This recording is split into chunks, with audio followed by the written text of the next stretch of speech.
भूतिया झील गांव के किनारे एक घना जंगल था और उस जंगल में एक झील। लोग कहते थे कि उस झील के पास जाना खतरे से खाली नहीं। कहते थे कि वहां पर आत्माओं का वास है और जो भी रात में उस झील के पास गया वो फिर वापस नहीं आया। एक बार गांव में एक नया व्यक्ति रमेश आया।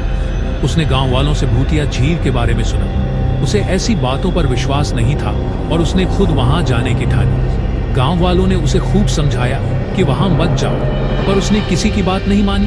रात के समय रमेश उस झील की तरफ बढ़ा। चारों तरफ अंधेरा था और जंगल में अजीब अजीब सी आवाजें आ रही थी। जैसे ही वो झील के करीब पहुंचा, उसे ठंडी हवा का एक झोंका महसूस हुआ और झील से किसी के रोने की आवाज आई। रमेश थोड़ा डर गया और फिर भी वह हिम्मत कर झील के पास गया और पानी में झांक कर देखा।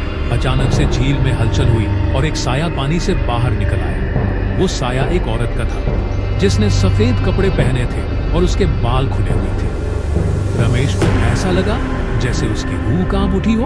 औरत ने रमेश की ओर हाथ बढ़ाया। रमेश का दिल पसीज गया और उसने भीख पूछा, मांगी। तुम कौन हो और यहाँ क्यों हो? औरत ने उदास स्वर में कहा, मैं इसी गांव की हूँ। कई साल पहले मेरी मृत्यु इस झील में डूबने से हो गई थी, पर मेरी आत्मा को शांति नहीं मिली। मैं हर रात मदद के लिए पुकारती हूँ, पर कोई मेरी मदद करने नहीं आता। रमेश ने हिम्मत जुटाकर उससे पूछा, मैं तुम्हारी कैसे मदद कर सकता हूँ? उस औरत ने कहा, मेरा परिवार इस गांव में है।